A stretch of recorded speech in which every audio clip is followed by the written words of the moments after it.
Hello प्रिय विद्यार्थियों, good morning.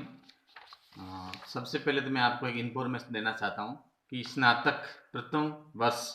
BA एवं बीकॉम बीएससी के जिन विद्यार्थियों ने महाविद्यालय में आवेदन किए तो उनके आवेदन की जो हार्ड कॉपी और जो मूल प्रमाण पत्र हैं, दस्तावेज जमा करवाने की जो तिथि है वो तिथि 8/1/2021 हो गई है। तो एक तो ये जानकारी मिले। उसके बाद में उससे पहले जिन विद्यार्थियों ने आवेदन पत्र जमा करवा दिए और जिन विद्यार्थियों ने आवेदन पत्र के साथ में जो डॉक्यूमेंट्स नहीं जमा करवाए, तो विद्यार्थी ध्यान दें, अपने हार्ड कॉपी का जो सेट है उसके साथ में 10वीं और 12वीं की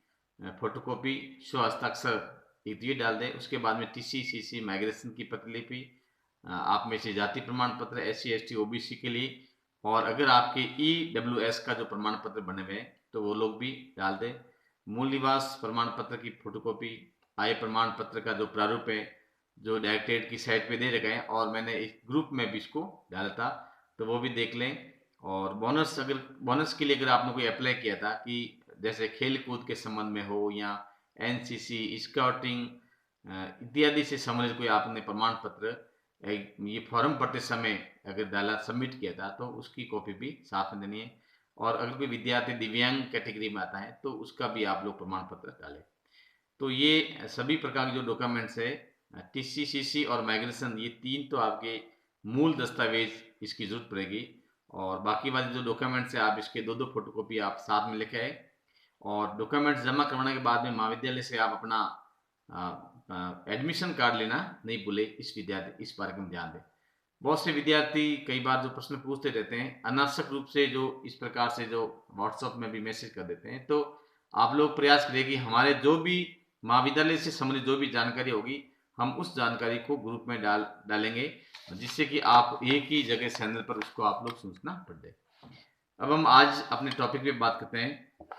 कि भारत में जो चुनावी प्रक्रिया है, इस चुनावी प्रक्रिया के प्रमुख दोष क्या है, उसके बारे में बात करेंगे।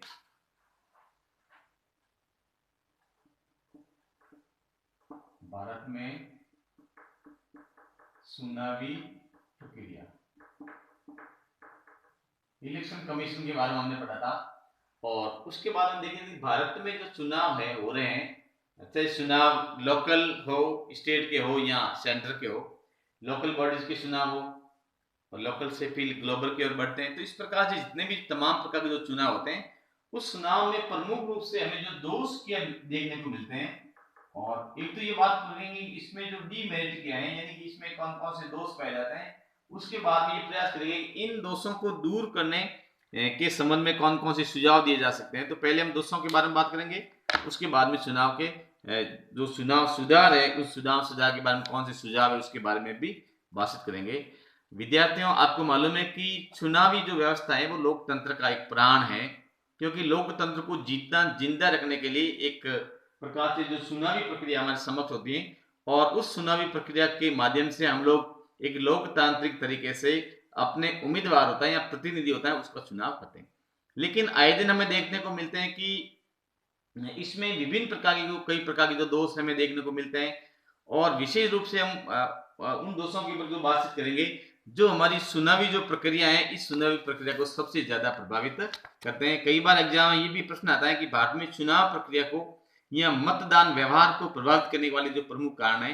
तो उसमें से भी जो इनके अधिकतर आपके जो दोष हैं वो भी सब सामने आएंगे। तो पहले हम बात करते हैं कि अब तक हमारे देश में जो चुनाव है और उस चुनाव के दौरान हमें जो देखने को मिला है कि कौन कौन से ऐसे जो दोष हैं जो हमारे भारतीय चुनाव प्रणाली में सबसे ज्यादा देखने को मिलते हैं। तो पहली बात करते हैं कि चुनाव में जाति की भूमिका। सबसे जो पहला दोष अगर हम बात करते हैं कि चुनाव जो होते हैं हमारे देश में, जो चुनाव होते हैं उसमें जो जाति की जो भूमिका होती है, जाति की जो भूमिका होती है वो एक महत्वपूर्ण रूप से रोल अदा करते हैं। आपने देखा होगा कि भारत में अगर टिकट वितरण से लेकर के टिकट वितरण करना हो या मतदान के लिए प्रसार करना हो या मतदान करते समय, ये तमाम प्रकार के जो एक पॉइंट होता है उस पॉइंट पर जो जाति की जो कास्ट की भूमिका है ये सबसे महत्वपूर्ण इसमें एक दोषारोपण के रूप में काम करता है। और जाति के समक्ष बाकी वाले जो उम्मीदवार, जो अन्य उम्मीदवार होते हैं, उस उम्मीदवारों की जो योग्यताएं होती हैं उस योग्यता पर प्रश्न चिन्ह लग जाता है। और इस प्रकार से हम जाति को देकर के अगर हम चुनाव में टिकट दे रहे हैं तो हम जाति के आधार पर देंगे कि उसका जाति के आधार पर मूल्यांकन करेंगे, या फिर हम चुनाव प्रचार के लिए जाएंगे तो हम देखेंगे किस कौन व्यक्ति की जाति से खड़ा हो रखा है। तो इस प्रकार से जो भारतीय राजनीति है, इस भारतीय राजनीति में जो जाति शब्द है, कास्टिज्म है, तो ये जातिवाद है, वो जातिवाद चुनाव के लिए एक लोकतांत्रिक जो प्रक्रिया होती है देश में, उस लोकतांत्रिक प्रक्रिया के लिए बहुत ही घातक होता है। और ये जहर धीरे धीरे लोकल से ग्लोबल की ओर जो बढ़ रहा है, और इस विषैले जहर के कारण हमारी जो चुनाव प्रक्रिया है वो लोकतांत्रिक तरीके से एक फेल रूप से वो संपन्न नहीं होती। और ऐसी स्थिति में कई बार हम जाति की भूमिका के आधार पर मतदान करते हैं, और ऐसी स्थिति में कई बार अयोग्य उम्मीदवार भी चुनाव में जीत जाता है। तो इस प्रकार की हमारे दोष हैं। तो पहले हम बात करते हैं कि हमारे भारतीय जो राजनीति, इस भारतीय राजनीति में जो जाति की जो भूमिका है, ये एक प्रकार से महत्वपूर्ण दोष के रूप में उभर कर सामने आती है। दूसरी हम बात करते हैं कि चुनाव के दौरान देखते हैं कि धर्म एवं क्षेत्रवाद, इसका भी जो बोलबाला है वो भी ज्यादा देखने को मिलती है, क्योंकि धर्म यानी कि अलग अलग, भारत है वो लोकतांत्रिक देश में धर्मनिरपेक्ष राष्ट्र हालांकि हमारी है, लेकिन यहाँ पर अनेक धर्मों के जो लोग हैं निवास करते हैं, हिंदू, सिख, ईसाई, मुस्लिम, विभिन्न धर्मों के जो लोग निवास करते हैं, उनकी संस्कृति भी अलग अलग भिन्न भिन्न है। तो ऐसी स्थिति में ये क्षेत्रवाद और धर्म की जो राजनीति है, ये भी हमारी चुनावी प्रक्रिया को प्रभावित करते हैं, जो एक प्रकार का दोष है। धर्म व क्षेत्रवाद की प्रवृत्ति ने भारतीय राजनीतिक व्यवस्था है, राजनीतिक व्यवस्था को हमेशा ही प्रभावित किया है। तमिलनाडु में मत 3 दशकों से हम देखते हैं कि वह क्षेत्रवाद की जो राजनीति है वो हावी रहती है। पंजाब में अकाली दल की जहां बात कर सकते हैं तो ये भी वहां पर ये इसी कारण है। और भारत में आज भी अधिकांश जो राजनीतिक दल हैं एवं उसके जो नेता हैं वो चुनावों में धर्म एवं अपने अपने समुदायों की दलील के आधार पर वोट मांगने का प्रयास करते हैं। तो इस प्रकार से वोट को बटोरने के लिए इस प्रकार की जो व्यवस्था की जाती है, ये धर्म और जातीय क्षेत्रवाद है, धर्म एवं जो क्षेत्रवाद है, ये सबसे ज्यादा राजनीति में देखने को मिलते हैं। धर्म की अपेक्षा हम क्षेत्रवाद की जहां बात करते हैं तो ये राजनीति में सबसे ज्यादा देखने को मिलते हैं कि ये देखा जाता है कि जो व्यक्ति चुनाव में खड़ा हो रहा है वो अपने एरिया का है कि नहीं। ये पहली बात आम लोगों के से सुनने को, आम मतदाताओं के मुंह से सुनने को मिलती है कि क्योंकि क्षेत्रवाद की जब हमारे दिमाग से इस प्रकार की जो प्रवृत्ति है, हीन भावना जब खत्म नहीं होगी तब तक हम एक निष्पक्ष चुनाव प्रक्रिया की बातचीत नहीं कर सकते। तो चुनाव में जो धर्म और क्षेत्रवाद है, ये भी भारतीय राजनीति में चुनाव का एक बहुत ही बड़ा एक दोष है, या इसको डीमेरिट के रूप में कह सकते हैं। नेक्स्ट हम बात करते हैं कि चुनावों में अत्यधिक धन खर्च करने की प्रवृत्ति। आज हम देखते हैं कि भारतीय जो चुनाव प्रक्रिया है, इस चुनाव प्रक्रिया में आम आदमी चुनाव में भागीदारिता नहीं निभा पाता, यानी कि चुनाव में खड़ा ही नहीं हो सकता है। आज हम देखते हैं कि चुनाव के दौरान कई लोग दुनिया भर के जो खर्च करते हैं, गाड़ियां दौड़ाते हैं, पैम्पलेट छपाते हैं, प्रसार करते हैं, वोटर्स को प्रभावित करने के लिए विभिन्न प्रकार के जो पुरस्कार गिफ्ट देते हैं या उनको खाना खिलाते हैं, विभिन्न प्रकार के जो जैसे असंवैधानिक तरीके जो अपनाए जाते हैं। तो इस प्रकार से हम देखते हैं कि चुनावों में जो इस प्रकार की जो धन बल की जो राजनीति है, ये धन बल की राजनीति एक स्वस्थ लोकतंत्र के लिए खतरा उत्पन्न करती है। तो वर्तमान में जो हम लोकसभा सदस्य या जो विधायकों की जो बात करते हैं कि इनको बनने के लिए जो उम्मीदवारों को करोड़ों रुपए का जो धन खर्च करना पड़ता है। हालांकि जो चुनाव आयोग है, इलेक्शन कमीशन, इसकी लिमिट को तय कर रखी है, उसके बाद में भी हम देखते हैं कि लिमिट से कई लोग अनलिमिटेड धन खर्च कर लेते हैं। तो इस प्रकार से जब चुनावी प्रक्रिया में जो धन खर्च किया जाता है तो ऐसी स्थिति में जो आम आदमी या सामान्य जो जनप्रतिनिधि वो तो चुनाव लड़ नहीं सकता, क्योंकि इसका मतलब ये हो गया कि जो चुनाव में खड़ा होने वाला व्यक्ति वही हो सकता है जो जिसके पास में सबसे ज्यादा धन हो। तो ये जो धन बल की जो राजनीति है, ये भी भारतीय जो चुनाव प्रक्रिया है इसकी बहुत बड़ी एक दोष है, यानी कि धनवान लोगों को। और आम लोग पर ये भी देखते हैं कि कोई भी राजनीतिक दल होता है, अगर राजनीतिक दल चुनाव में टिकट भी देते हैं तो वो देखते हैं कि अगला आदमी कितना धन खर्च करने की ताकत रखता है। तो इस प्रकार के भी कई बार हम लोगों को सुनने को मिलता है। उसके बाद में राजनीति का व्यवसायीकरण, ये सबसे बहुत बड़ी बीमारी है, राजनीति का व्यवसायीकरण। राजनीति का व्यवसायीकरण यानी लोगों ने जो राजनीति को एक पेशा बना लिया है या राजनीति को एक धंधा बना लिया है। हाल ही के वर्षों में अगर हम राजनीति में प्रवेश कर रहे, केवल वे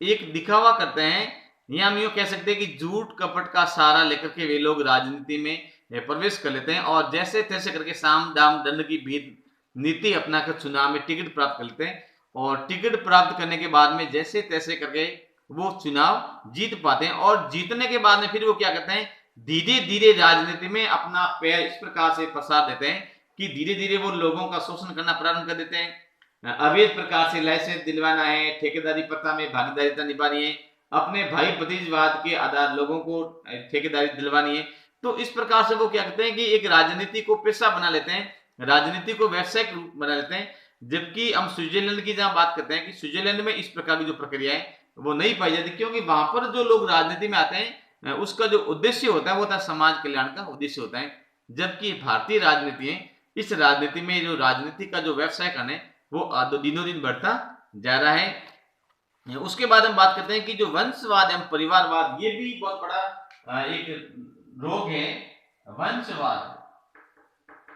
वंशवाद एवं परिवारवाद।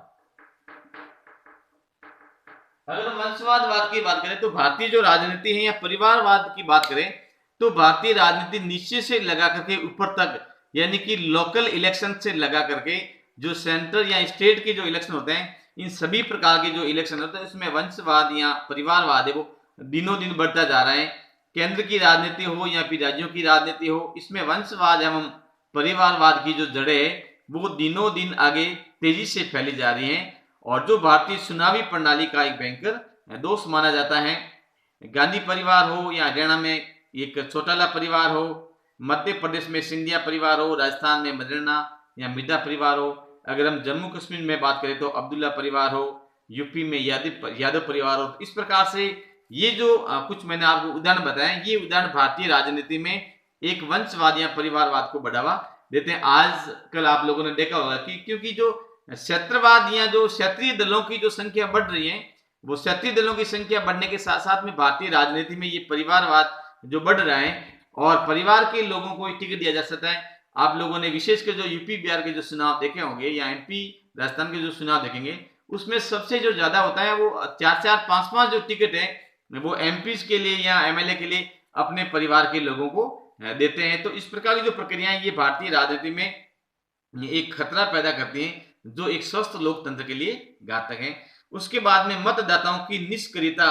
मतदाताओं की जो निष्क्रियता है ये भी भारतीय चुनाव में आजकल देखने को मिलती है, क्योंकि कई बार जो मतदाता होता है वो मतदाता एक निराश हो जाता है या उनके मन में ये होता है कि मेरे वोट देने से क्या फर्क पड़ता है या मैं एक वोट नहीं दूंगा तो क्या फर्क पड़ेगा। तो इस प्रकार की जो प्रवृत्ति पाई जाती है उसके अंदर जो एक निराशा वाला जो भाव पैदा किया जाता है ये भी एक प्रकार से दोष होता है, क्योंकि कई बार हम चुनाव में देखते हैं कि कई बार बहुत ही कम परसेंट लाने वाला व्यक्ति चुनाव जीत जाता है। हालांकि भारतीय जो राजनीति है यहाँ पर एक चुनाव के लिए या एक उम्मीदवार को जीतने के लिए चुनावी कोटा निर्धारित नहीं है। कई कंट्रीज में तो ये 50% वाला जो कोटा निर्धारित है, लेकिन हमारे यहाँ पर ऐसी व्यवस्था नहीं है। तो ये उम्मीदवारों के लिए जो एक फायदेमंद बात रहती है क्योंकि मतदाताओं की जो निराशा वाली सोच होती है वो भी एक भारतीय राजनीति, क्योंकि